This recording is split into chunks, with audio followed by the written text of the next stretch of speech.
Anahata. Anahata means unhurt. This is your heart chakra. It serves as our center of love for oneself and others, compassion and joy. It's a source of deep and profound truths that cannot be expressed in words. The anahata is associated with unconditional love, compassion, and joy. A heart that is in healthy alignment is surrounded by love, compassion, and joy, and is connected to the world. If you're in alignment, you'll feel open to all experiences in life. It'll feel like challenges, especially ones in relationships, flow through you and are resolved with ease. An open heart allows us to see all the beauty and love around us and truly connect to ourselves, our loved ones, and the natural world. It also directs love back to ourselves to truly be able to love and accept ourselves and our bodies. Are you giving love? Are you receiving love? Do you recognize when you're being loved properly? Do you love properly? Do you feel respected? Do you give respect? Are you compassionate? Do you give compassion to others? Take time to reflect on these questions, and you'll know if you're in alignment. When the heart is not in alignment, you're not open to love. You misunderstand love. You lack reciprocity. You overgive. You overtake. You become codependent, manipulative. You feel unworthy. You have a hard time trusting yourself and others. You isolate yourself excessively. You hold grudges against people that you love. Frequent jealousy, overly defensive, fear of intimacy, and you put yourself in the role of the rescuer or the victim. I'm going to call myself out right now and say, listen, I experience these blockages in the heart. And I know for a fact that they are blocking my blessings. But it's day 13 of embodying my best self. It's also the full moon in Cancer. Happy full moon. So it's a perfect time for me to release these blocks. It's challenging, honestly, because I can be hard on myself, but we're transforming here, okay? So we're gonna do it with love and grace.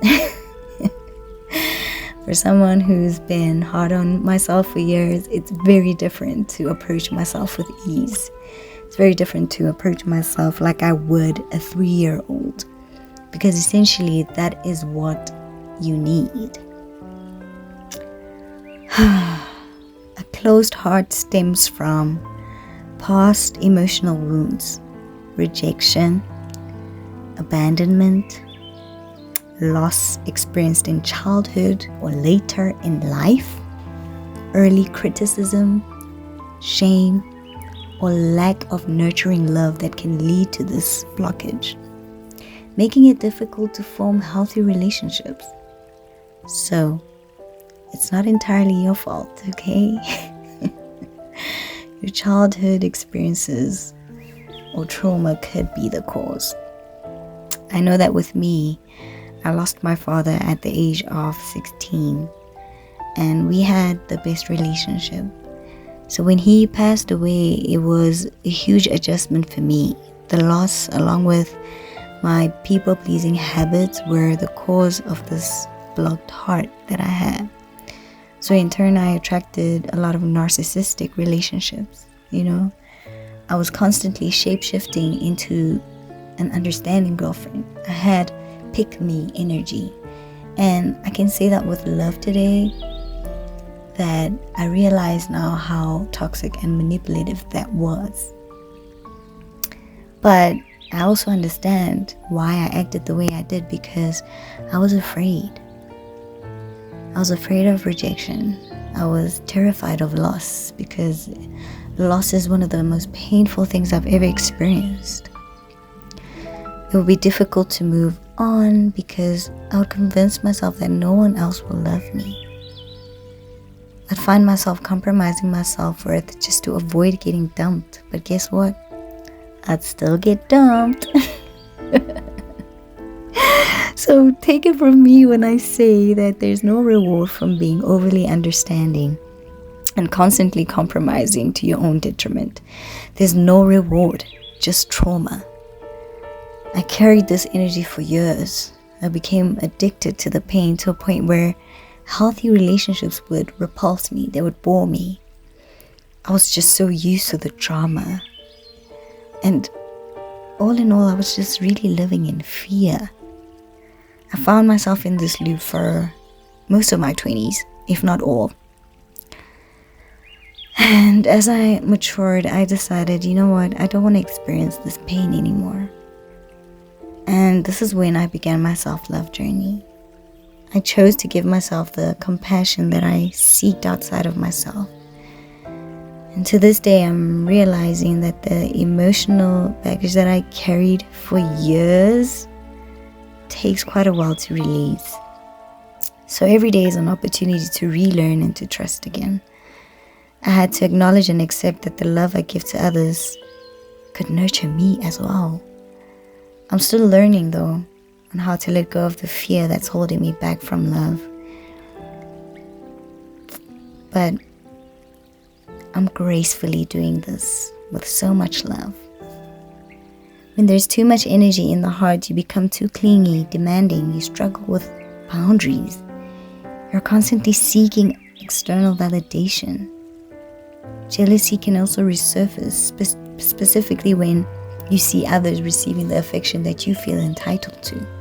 This excess energy leads to overgiving in relationships, where you pour to others without reciprocity, leaving you feeling unappreciated and drained. Despite this excess energy, you still crave reassurance and validation. But don't worry, I got you with a solution. I got you. Shift to self-love. Cultivate a deep love and appreciation for yourself.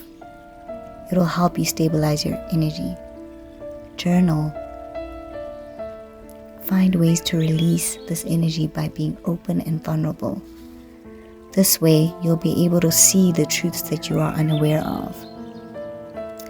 Movement. Do some yoga. This helped me face my shadows. Honor your body's strengths and abilities to create. This is a self-love foundation. You are worthy of love. You deserve this infinite supply of love just because you exist.